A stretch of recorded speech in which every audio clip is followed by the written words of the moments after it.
Hey guys, welcome back to The Readers. I hope you are having an amazing day. Let's get right into the stories. The first one is an entitled People story. What would you do if you were on the other side of the planet and saw your sister moving into your house on your security cameras? She literally told me I was powerless to stop her. Little did she know, I had a plan that would make her regret every single second. I never thought I'd be the kind of person to install security cameras in my own home. Growing up, my parents always said we should trust each other, that family doesn't spy on family. But after years of dealing with my younger sister Rachel's entitled behavior, I learned that sometimes you need to protect yourself even from blood relatives. Rachel and I used to be close when we were kids. She's 3 years younger than me, and I remember teaching her how to ride a bike and helping her with homework. But somewhere around her teenage years, she developed this attitude that the world owed her something. Our parents didn't help. They babied her constantly, always making excuses for her behavior. When she got caught cheating on a test in high school, they blamed the teacher for making it too hard. When she wrecked Dad's car, they said the other driver should have been more careful. You get the picture.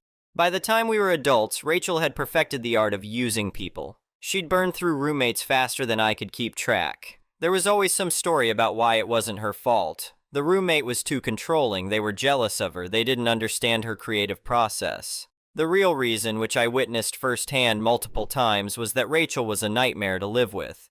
She'd leave dishes piled in the sink for weeks, borrow things without asking, and somehow always fell short on her share of the rent and utilities. I bought my first house about 4 years ago. It's nothing fancy, just a modest 3-bedroom place in a decent neighborhood about 40 minutes outside the city. I was proud of it. It was the first major thing I'd accomplished entirely on my own, without any help from my parents or anyone else.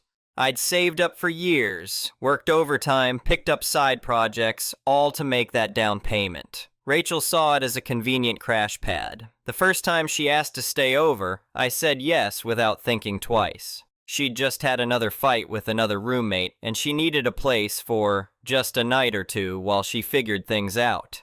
Those 2 nights turned into 2 weeks. She'd eat my food, leave messes everywhere, and act like I was the unreasonable one when I asked her to clean up after herself or chip in for groceries. This pattern repeated itself maybe 5 or 6 times over the next couple of years. She'd call me up with some crisis, I'd let her stay because I felt guilty saying no to family, and then she'd overstay her welcome while treating my home like a hotel where everything was included. The final straw before my trip happened about 6 months earlier. I'd told her she could stay for 1 week while she apartment hunted. I came home early from work one day to find she'd had friends over, thrown what looked like a small party, and was treating my place like it was hers. Beer bottles everywhere. Someone had spilled something sticky on my couch, and my bathroom looked like a hurricane had gone through it. I told her she needed to leave. We had a massive fight. She called me controlling and said I'd changed, that I wasn't the supportive brother I used to be. I told her she needed to grow up and take responsibility for her own life. She moved out in a huff, and we didn't speak for a couple months after that. That incident was what prompted me to install the security system. I changed my locks too, making sure Rachel didn't have a spare key anymore. The camera system wasn't top of the line or anything crazy expensive, but it was solid. I had cameras covering all the exterior doors, the driveway, and the common areas inside like the living room, kitchen, and main hallway. Nothing in the bedrooms or bathrooms, obviously. I could access everything from my phone and get motion alerts if I wanted them. My parents thought I was being paranoid when I mentioned the cameras. "What do you need those for in such a safe neighborhood?" my mom asked. I didn't tell her the real reason was her youngest daughter. About 8 months after that blow-up, my company offered me an incredible opportunity. They needed someone to go overseas to help set up a new branch office and train the local staff. It was a 3-month contract with a significant bonus and would put me in line for a promotion when I got back. It was exactly the kind of career move I'd been hoping for.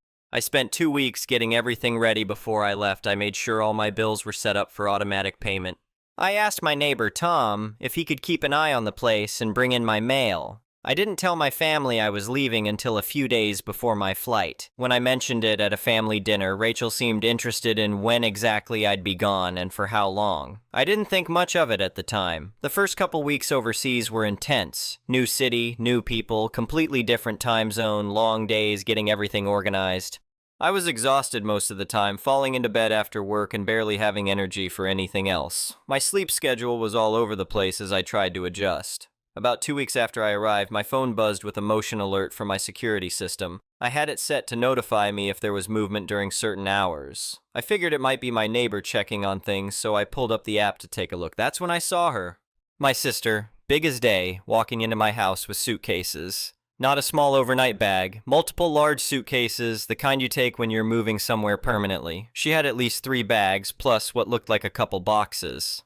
I watched in real time as she dragged everything inside. She looked around, clearly checking the place out, and then started moving through the house. I switched between camera feeds, watching her go from room to room. My stomach was turning as I realized what was happening. Over the next hour, I watched her systematically start moving my stuff out of the master bedroom and into one of the spare bedrooms. My clothes were coming out of the closet. She was taking sheets off my bed. This wasn't a visit. She was moving in. I waited until she seemed settled, then I called her. My hands were shaking. It was late evening for me, mid-morning back home. She answered cheerfully. Hey! What's up? Rachel, what are you doing in my house? I kept my voice level. There was a pause. What do you mean? I mean, I'm looking at my security cameras right now and watching you move your stuff into my bedroom. What are you doing in my house? Another pause, longer this time. When she spoke again, her tone had shifted to defensive. I needed a place to stay. You're not even using it right now. That doesn't mean you can just move in. How did you even get in? I changed the locks. I had a copy made before you changed them. She said it like it was no big deal, like making copies of someone's keys without permission was perfectly normal. I had to take a deep breath. Rachel, you can't just break into my house and move in. This is insane. I'm not breaking in. I have a key, and you're being dramatic. You're gone for like 3 months. The house is just sitting empty. I'm actually doing you a favor. Someone should be here to make sure nothing happens to the place. The logic was so twisted I almost couldn't respond. Get out. Now. No. Her voice went hard. I'm already here. I already moved in. You're on the other side of the world. What are you going to do about it? She had a point and she knew it. I was 8 time zones away. Even if I called the police, she was family and technically had a key. It would be complicated.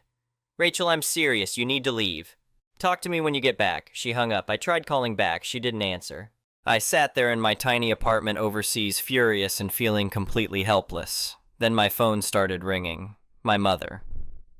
Why is your sister calling me crying, saying you're threatening to have her arrested? Mom's voice was already accusatory.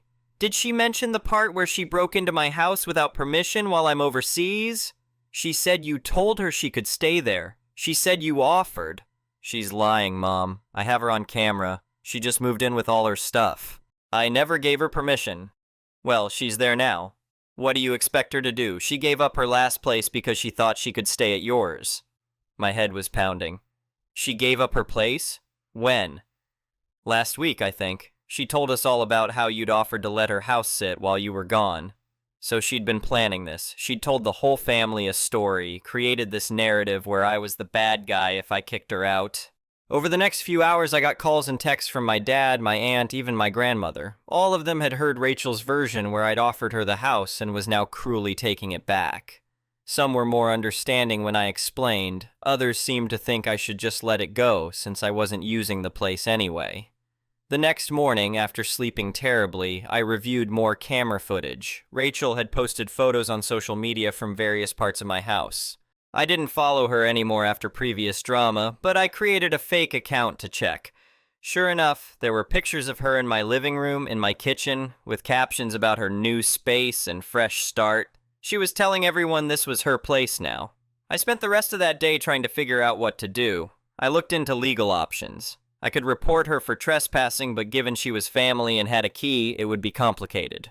I could try to have her formally evicted, but I wasn't even in the country. The process would take weeks or months. I talked to Tom, my neighbor, who said he'd be happy to check on things, but wasn't comfortable getting involved in a family dispute. I completely understood. That evening, I called Rachel again. This time, I had a different approach. Okay, I said when she answered. You want to stay there? Fine, we'll do this properly. What do you mean? She sounded suspicious. I mean, if you're gonna live in my house, we're gonna have a formal agreement. You're gonna sign it and you're gonna follow it exactly. If you break any part of it, you're out immediately. I'm not paying you rent. You're my brother. Oh, yes you are. But I'll make it fair. below market rate for the area, but you're paying and you're covering half the utilities too. This isn't a free ride." She was quiet. I could practically hear her thinking. How much? I'd already looked up rental prices. A room in a shared house in that area would typically go for about $800 to $1,000 a month. My mortgage was more than covered by my salary, but the principal mattered. $600 a month plus half of utilities. That's way below what you'd pay anywhere else for a whole house. That's ridiculous. I don't have that kind of money just lying around. Then get a job. You've got time to figure it out. First payment is due in 2 weeks. We went back and forth. She tried to negotiate down. I held firm. Finally, she agreed. I spent the next several hours drafting an agreement. I'd spent hours Googling tenant laws and how to avoid accidentally creating a landlord-tenant relationship. I found out that in my state, if you word things carefully and don't give someone a long-term lease, you can avoid them getting tenant rights. I made sure the agreement said it was temporary permission to stay that could be ended with the notice period we agreed on. I even paid for a quick consultation with a lawyer online to look it over and make sure I wasn't screwing myself. He suggested a couple changes to make it stronger, which I made before sending it to her. The agreement was detailed, maybe excessively so, but I wasn't taking chances. It specified the monthly payment amount and due date. She had to pay by the first of each month, no exceptions, no grace period. Payment had to be made via electronic transfer, so there was a record. She was responsible for half of all utilities. I'd send her the bills each month, and she had 1 week to pay her portion. She was responsible for maintaining the house in the same condition it was in when she arrived. This included regular cleaning, lawn maintenance, and immediately reporting any damage or needed repairs. No guests staying overnight without my explicit advance permission. Day visitors were fine, but had to leave by 10 p.m. on weekdays, midnight on weekends. No smoking or vaping anywhere on the property, inside or outside. No pets without written permission. She had to send me video walkthroughs of the house once a week so I could verify the condition remotely. Any damage beyond normal wear and tear would be her financial responsibility. She had to pay a security deposit equal to 1 month's rent up front, which would be returned to her when she moved out if there was no damage. The agreement would end 1 week before my scheduled return date, at which point she had to be completely moved out. No extensions unless I agreed in writing. I could terminate the agreement with 2 weeks' notice for any violation of the terms. Most importantly, the agreement specifically stated that this was a temporary license to occupy the property, not a lease or rental agreement. She was there as a guest under my explicit permission, which could be revoked according to the terms we'd established. I sent it to her via email with a service that tracked when it was opened and read. She called me almost immediately. "Are you serious with this? This is insane. Those are the terms, sign it or leave, your choice. You're being a complete a-hole about this. I'm being fair. You want to stay in my house, these are the conditions. It's a lot better deal than you'd get anywhere else." She tried to argue. She tried to get our parents involved again. Dad called me and said I was being too harsh, that the agreement was unnecessarily complicated. I told him she could find somewhere else to live if she didn't like the terms. Mom called and cried about how families should take care of each other.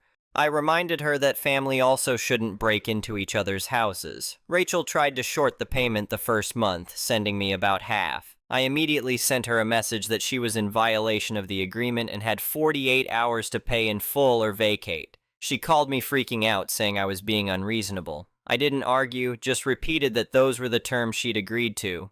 She eventually paid the full amount, but I could tell from her messages and the way she was acting on camera that she was furious about it. But after a few days and several more family phone calls where I refused to budge, she signed it. I had her actually write her signature on a printed copy and send me a photo, plus reply to the email confirming she agreed to all terms. That's when the malicious compliance began. I was going to hold her to every single word of that agreement, and I had the cameras to make sure she did. The weekly video walkthroughs became my favorite part. I'd require her to slowly pan through every room, showing me the floors, surfaces, appliances, everything. If I saw anything that looked like it wasn't being maintained, I'd point it out. Dishes in the sink? I'd mention she needed to stay on top of cleaning. Trash can looking full? Time to take it out. Grass getting a little long? Better mow it soon. She hated it. I could hear it in her voice during these calls, but she'd agreed to the terms. About a month into this arrangement, I noticed on the cameras that she'd had someone over pretty late on a weeknight, a guy I didn't recognize. They were on the couch watching TV at around 11 p.m. According to the agreement, day visitors had to leave by 10 p.m. on weekdays. I waited until he left around midnight, then I called her. "You had a visitor past the allowed time," I said. "Oh my God, are you serious?" "We were just watching a movie." "Doesn't matter. The agreement says 10 p.m. on weekdays. He was there past midnight." "You're actually gonna be this petty?" "I'm gonna hold you to what you signed. Next time, make sure visitors leave on time or get my permission in advance for them to stay later." She was furious, but what could she say? She'd agreed to it. Another time I noticed she hadn't sent me the utility payment for the electric bill within the 1-week window. I sent her a formal message that she was in violation and had 24 hours to pay, or I'd consider it a breach of agreement. "I've been busy," she texted back. "It's only been 8 days. The agreement says 7. Pay it today, please." Every little thing, I was on top of it, not because I enjoyed being difficult, though I'll admit there was some satisfaction in it, but because I needed her to understand she couldn't just do whatever she wanted with my property. The camera footage also showed me that she wasn't taking care of the place the way she should. There were dishes that would sit for days, the bathroom wasn't being cleaned regularly, mail and packages were piling up on the counter. During the video walkthroughs, I'd point all of this out. She'd get defensive, but she'd clean it up. About 6 weeks into this arrangement, I saw on the cameras that she'd had multiple people over on a Saturday night. It looked like a small gathering, maybe 6 or 7 people. They were being relatively quiet, nothing too wild, but she hadn't asked permission for an event. The agreement said overnight guests needed advance permission, but it was vague about whether gatherings or parties needed approval. I decided to let it go since technically she hadn't violated the letter of the agreement, but I sent her a message the next day. "I saw you had people over last night. In the future, please give me a heads up if you're planning to have more than 2 or 3 visitors at once. I want to make sure there's no damage to the property." Her response was just, "Fine." I could tell she was getting tired of the situation. The weekly walkthroughs were getting more tense. She'd rush through them, barely showing me anything until I'd make her go back and show me specific areas more carefully. She was also complaining to family. I knew because I started getting fewer phone calls from relatives. I think they were getting tired of hearing her complain about an agreement she'd voluntarily signed. Then came the incident with the stove. During one of the video walkthroughs, I noticed one of the burners on my stove looked discolored, like something had been spilled and burned on. I asked her about it. "I don't know, it was like that before," she said. "No, it wasn't. I have photos of the kitchen from before you moved in." "What happened?" Long pause. "I might have spilled some sauce while I was cooking, but I cleaned it up." "You didn't clean the burner properly. That looks like it's been burned on. You need to properly clean that." "It's not coming off. I tried." "Try harder. Use proper cleaning products. That's damage to the appliance, Rachel." She sighed dramatically, but said she'd take care of it. A few days later, during a spot check via camera, I could see she'd managed to clean it mostly, though there was still some discoloration. I decided not to push it further since she'd made the effort, but I documented it for when she eventually moved out. As my return date got closer, I could sense Rachel was getting anxious. She hadn't said anything directly, but during our weekly calls, she'd make little comments about how she was still looking for a place or how the rental market is crazy right now. 2 weeks before I was due back, I sent her a formal reminder that per the agreement, she needed to be completely moved out 1 week before my return. "That's not much time," she messaged back. "You've known about this date for weeks. The agreement was clear. Can't you give me a little more time? Like maybe I could stay until after you're back and we can figure something out?" "No, the agreement ends when it ends. You need to be out." "You're seriously gonna put your own sister out on the street?"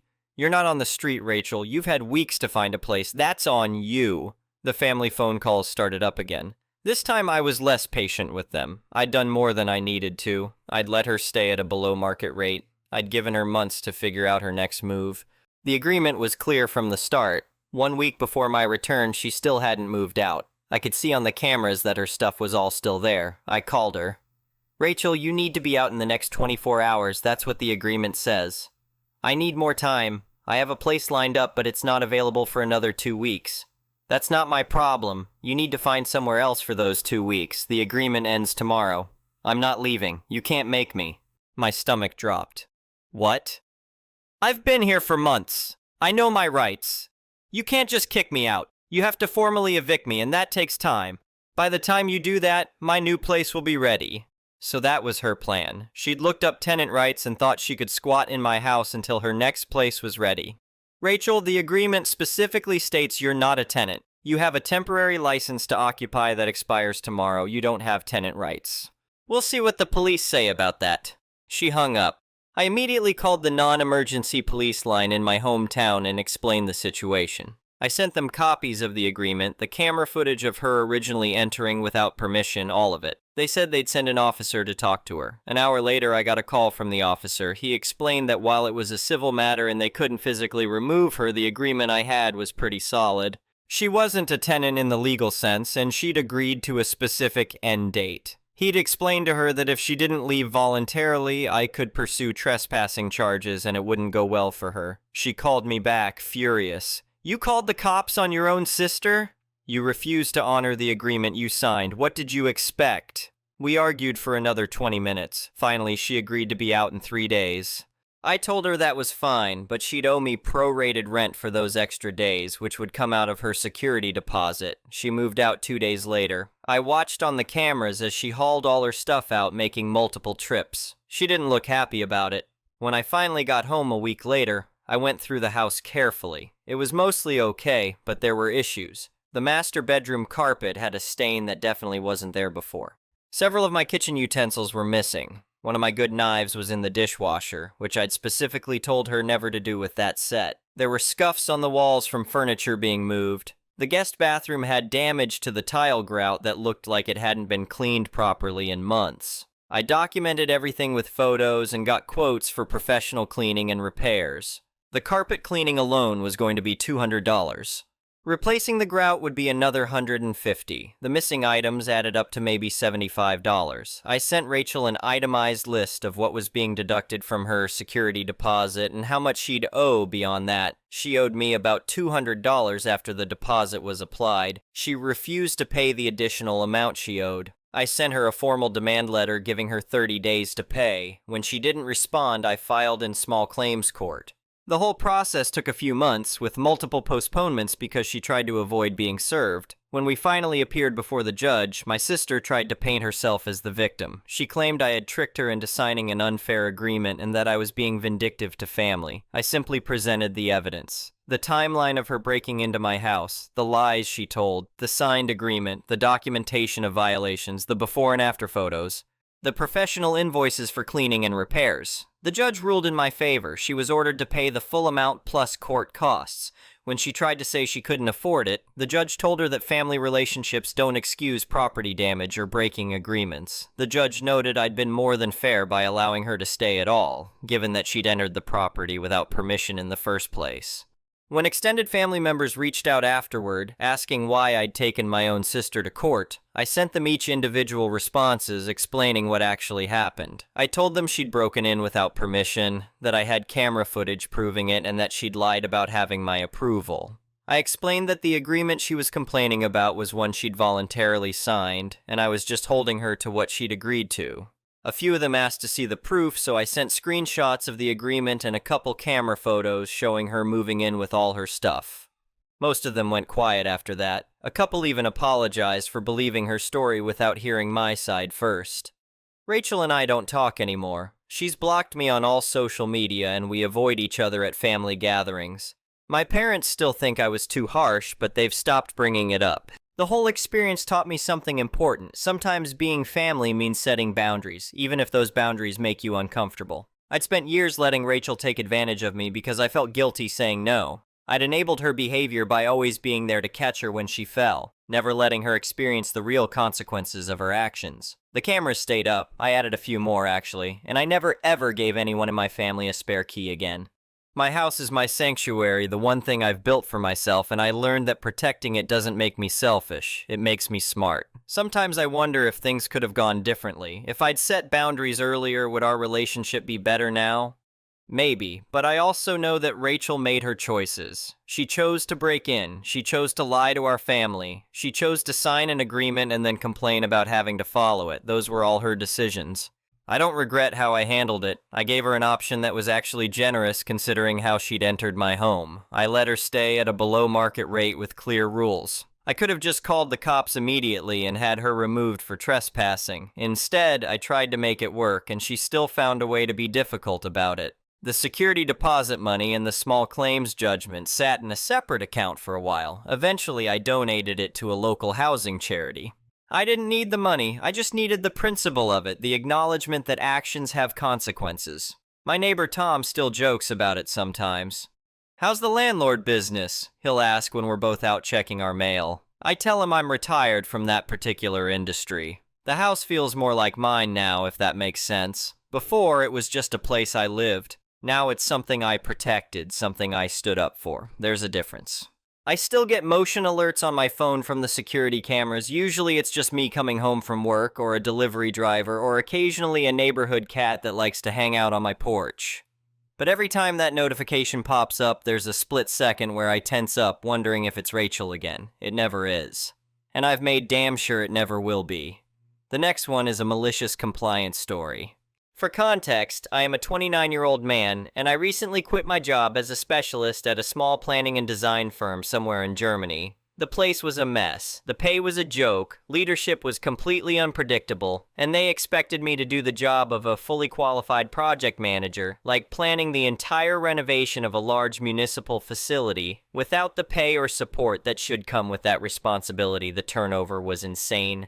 3 of my colleagues quit around the same time, and during my 4 years there, my boss went through 5 different assistants. Eventually, I packed my bags and moved to a different city for a fresh start. A week after my last day, my former boss texted me. He casually asked me to please leave a review for the firm on a popular local job review site, basically our equivalent of Glassdoor. He genuinely thought we had parted on great terms and assumed I would drop a 5-star rating to boost their terrible score. I just rolled my eyes and ignored him. Fast forward to a few days ago. I checked the company's page and saw 3 brand new 4.5-star reviews posted in the same week. They were so obviously fake and almost certainly written by management. They all use the exact same HR buzzwords like great work-life balance and amazing health benefits. For the record, the amazing health benefits were literally just 15 minutes of stretching on Wednesdays. They also magically praised all the exact things people usually complained about. At that point, I remembered his text. He wanted a review? Fine. Let's comply. I sat down and wrote a brutally honest, mathematically precise review. I kept it completely professional and entirely subjective, using phrases like, "in my experience," and "I felt that," so they could not legally come after me to take it down. I gave them 1 and 2 stars in almost every category and explicitly mentioned the lack of support, horrible communication, and heavy workload. But I did not stop there. While I was at it, I contacted the platform's support team and reported the 3 new 4.5-star reviews for manipulation. I pointed out the identical wording and the fact that they were all posted at nearly the same time. Less than 4 hours later, 2 of the 3 fake reviews were removed by the platform. The automatic spam filter probably caught them because my boss was dumb enough to write them from the same office computer or IP address. With his fake reviews gone and my honest 1-star review dragging the average down even further, panic mode set in. How do I know? Because my ex-boss texted me again. This time the message was full of typos, desperately asking if I could please leave a good review to help them out. He has absolutely no idea that I am the one who tanked his rating and reported his fake reviews. I left him on red again. The cherry on top? A buddy of mine who still works there texted me yesterday. He said my review perfectly hit the nail on the head. He also mentioned that since the review dropped, management has suddenly been acting super nice and accommodating to everyone, purely out of fear that more people will quit. The next one is an entitled people story. I have never had a story to post here before, but now I do. This is something that happened over the last 2 days. I am a 30-year-old woman and work as a cashier at a local taco place. They make some pretty good food if I do say so myself, although I might be a little biased. Anyway, the first incident happened on Monday. Some kids who looked to be no older than maybe 14 or 15 came through the drive-thru on their bikes. At our place, we do allow people to come through the drive-thru on bikes, so that was not the entitled part. The entitled part was when I tried to take their order. Well, I do not necessarily know if it was entitled, but it was definitely annoying. They did not even order, they just kept going on and on about utter nonsense. Fortnite was one thing they were ranting about. I told them that unless they were there to order, they had to leave. They still did not order anything and just kept ranting about this and that, so I had to tell them to leave. They refused at first. That was until I got my manager. The day after that was when things really took a turn. The kids came back on their bikes and miraculously actually ordered this time, but they were incredibly annoying about it. At first, they started doing the same random talking they had done the previous day, but I made it clear that I was not putting up with it. So they ordered their food and went on their way. Well, they left after demanding free tacos anyway. They were gone for maybe 15 minutes before they came back. Once again, they started ranting about nonsense. My manager told me to just tell them to leave because they were holding up the line, so I told them to leave. They asked me why. I told them my manager had said they had to. I was not about to explain the whole reasoning to them. That was when they started cussing me out. One of them said, "Get me my forking food, female dog." That is censored for obvious reasons. I told them their behavior was unacceptable and that they had to leave. They did leave. For about 5 minutes. This taco place is attached to a casino, and the kids tried going inside to talk to the attendant on duty. By then, the manager had left for the day, and the attendant was not aware of the situation, so she directed them back to the drive-thru. Once again, they came back on their bikes to the drive-thru. The chime went off, and I greeted them. They started cussing me out pretty much immediately. I told them that if they did not leave, I would be forced to call the police and have them trespassed, as my manager had told me before she left. This seemed to scare them, and they left. For about 5 minutes again. This cycle repeated about 3 more times before my shift ended. After my shift was over, I was walking home when I saw that they had come back yet again while I was across the street. So I called the police as instructed and told them we wanted the kids trespassed from the property. This next part is secondhand because it happened after I had officially left. From what I was told, the police came and tried to tell the kids they had to leave. They said they would, but they did not actually leave. They just hid around the corner out of the officer's sight. Then, the moment the police left, they called their mother. They told her their version of what happened, and that made her furious. She called the police on us, telling them that we had kicked her precious babies off our property and that we had no right to do that. That was where she was wrong.